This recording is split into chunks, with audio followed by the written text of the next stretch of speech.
You know, I love this series on finishing well. As you may know, we have a ministry called Finishing Well Ministries, which focuses on mobilizing and encourage and exhorting aging people to capture and recapture anew, afresh, what God's purposes are for us in our aging years.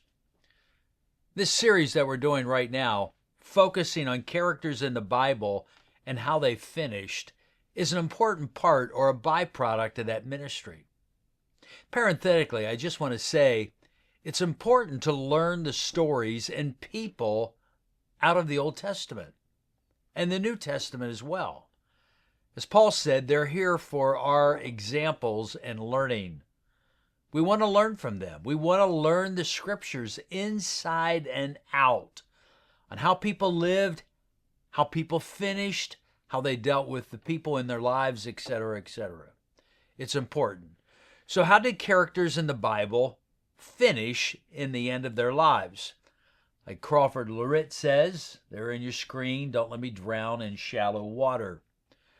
And again, the poem by Robert Browning, all on aging. Grow old along with me. What? The best is yet to be. My prayer for you and me is that these years that God has entrusted to us will be our best. So we have another person I want to look at today. Actually, two people. They are Jehoiada and Jehoshabeth. They, better known, we could name them as Joe and Beth. You can see their stories there in 2 Chronicles and 2 Kings. And I must say, I'm indebted to a good friend of mine, Bruce Pepin, who wrote a book called The Best Is Yet to Be. And he's the one who helped me understand these two characters. So you read widely in life, you learn from every way you can. And these people are here, but like so often we skip through the scriptures and we never remember what we read sometimes. So I love these two characters, and you will love them too. So let's follow their story. In 2 Chronicles, good King Jehoshaphat died. Remember his faithfulness and his prayer in 2 Chronicles 20. It's one of the great prayers of the Bible. Interestingly, Jehoram, his son, is evil, and he kills all of his siblings. Is that crazy? He walked in the way of the kings of Israel just as the house of Ahab did. For Ahab's daughter was his wife, and he did evil in the sight of the Lord. Now, I don't get it. I mean, the kings are corrupt, generally speaking. So Jehoram, this wicked king, dies, but God doesn't let the evil go unpunished. By the way, chapter 21, verse 20, has one of the saddest epithets or phrases in the Bible. It says of Jehoram, he died or he departed with no one's regret. How tragic is that? How sad. He died with no one's regret. He was that evil. Now, Ahaziah, his son, ruled for 1 year. Again, he is put to death by others because of his evil. Now, watch closely. This is fascinating. Athaliah, Ahaziah's evil mother, destroys all the royal offspring and takes the throne for herself. In a sense, she wants to become the first queen ever in Israel. So Jehoiada, here he is, Joe, he's about 83 or 84 years of age, as best we can tell, and Jehoshabeth, or Beth, his wife, let's say she's around 80 years of age. They take one of those little men that was not executed, and they hide him. They take little Joash and hide him from the evil of his grandmother in the house of God. That's crazy. You remember the temple was a big structure. You had the holy place and the Holy of Holies in the very center, but around the temple there were built various levels and rooms of all sorts. So Joe and Beth, Jehoiada and Jehoshabeth, they take little Joash from his infancy or his earliest months, maybe a couple months old, and they take him into one of these rooms around the temple and they rear him. Now, this is fascinating to me. Jehoiada has a vision from God about he needs to jump into this little guy's life and protect him because he had a sense that God wanted him to be king. So he and his wife, in their early 80s, they give themselves as maybe great-grandparents to rear this little guy for the Lord. And they keep him quiet for years. Watch this story. First, I want to say, how do we know how old Joe and Beth were? We know that, let's roll ahead here. We know that he died at 130 years of age. We know that Joash reigned 40 years, so that would have made Joe approximately 90 at the beginning of Joash's kingship.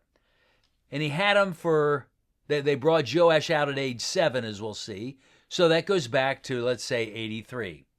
If Joash was hidden in the temple for 6 years before his kingship, that would make Joe 83-ish when our stories begin.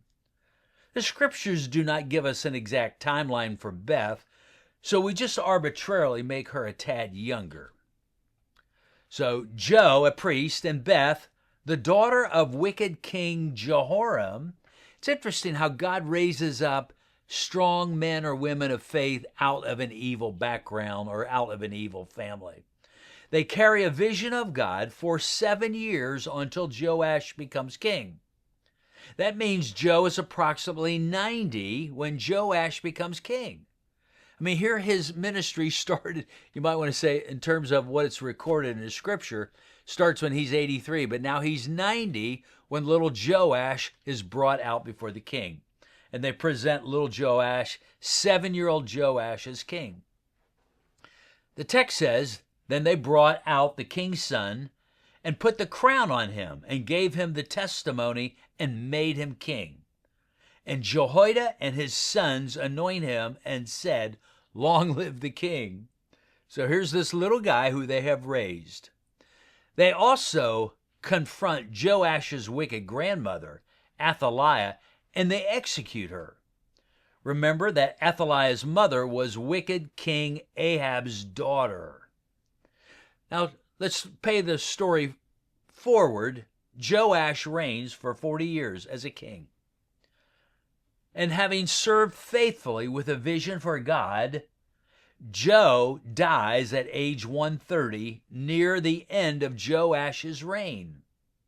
So from age 83 to 130, or 47 years, he served God faithfully. Now just think about that. Will I serve God faithfully the last decade of my life? Will I serve him faithfully the last 2 decades of my life? Well, here's Jehoiada, serving God faithfully along with his wife for 47 years. Is that amazing? That's a gift of God. That's something we all press for in our lives. But there's more tragic events ahead. After Joe's death, when he was at 130, it seems that Joash lived another year during which he turned his back on God and even Jehoiada's family, the family that brought him to his kingship. Now, let me just say something. I want to finish well. Joash lost something in that last year, or maybe multiple years, maybe in Joe's last few years. But something happened to him when Joe dies. He goes, let's say, off the rails. And he forgets the value of Jehoiada's impact in his life and what they meant to him. Let me show you. So then the Spirit of God came upon Zechariah, the son of Jehoiada the priest. So Jehoiada dies, Joe dies, and his son Zechariah is now the priest. He took his stand above the people and said to them, thus God has said, why do you transgress the commandments of the Lord and do not prosper? because you have forsaken the Lord, he has forsaken you. So Zechariah is continuing his father's impact. And that's another lesson, father, son, and they roll on. And he confronts the people of Israel and Joash as well. So the people conspired against him, and at the command of the king, Joash, who's Zechariah's father brought to the kingdom and prepared, at the command of the king, they stoned him to death in the court of the house of the Lord. So right there in the temple courts where Joash was reared and served, they stoned Jehoiada's son, Zechariah. Thus Joash the king did not remember the kindness which his father Jehoiada had shown him, but he murdered his son. And as Zechariah was dying, he says, "May the Lord see you, Joash," and revenge happens. Now it happened, the next verse, now it happened at the turn of the year that the army of Arameans came up against him. They came to Judah and Jerusalem, destroyed all the officials of the people, sent their spoil to the king of Damascus. Indeed, the army of the Arameans came with a small number of men, yet the Lord delivered a very great army into their hands, because they had forsaken the Lord, the God of their fathers. Thus they executed judgment on Joash. Watch this. When they had departed from him, for they left him very sick, this is speaking of Joash, his own servants conspired against him because of the blood of the son of Jehoiada the priest, and they murdered him on his bed. So he died, and they buried him in the city of David, but they did not bury him in the tombs of the kings. You know, he wasn't worth burying with the kings, you might say. So here's this little guy, Joash, who gets his start from Jehoiada and Jehoshabeth, and he serves the Lord faithfully, but in the end of his life, he goes off the rails. He forgets who reared him. He didn't honor Jehoiada, and he murdered Jehoiada's son, Zechariah. How tragic. Think with me. What do you learn from this story? I'm going to say you learn the importance of finishing life through the last year, the last 2 years, the last 3 years of your life. You want to finish well. You don't want to go off the rails. You know, I want to think about Joe and Beth. How do you think they developed their vision of God and what he wanted them to do for those last 47 years of life? You know, Joe started thinking about this when he was 83. Somehow God communicated to him the importance of little Joash, and he and his wife took them in. And for their last season of life, the last third of their life, they spent their lives serving God. Reminds me of a simple question. What's your vision of God, of what he wants you to do the last third of your life? And let's take it to heart and live it out. Do we find ourselves living with a clear and compelling vision for the work of God at this stage in our life? You know, there's so much to learn from Jehoiada and Jehoshabeth as a husband and wife as we live out our years. Let's live them skillfully for him. I need to add one more thought to this. In his initial kingship years, I'm sure Joash listened well to his mentor Jehoiada. Over the years, however, I believe Joash distanced himself from Jehoiada's influence. Ultimately, Joash himself executes the son of his mentor, Zechariah. How tragic is that? You know, it just reminds me of the verse I always close with in this series, Psalm 90, verse 12, written by Moses. So teach us to number our days through the very end, that we might present to you, O God, a heart of wisdom. Joash didn't do that his final year or his final few years. And sadly, he ends his life by being murdered by those around him. And he executes Zechariah, the son of his mentor, as well. How tragic. Let's learn from him and let's press on to finish well. Will you? Will I? Let's do it together.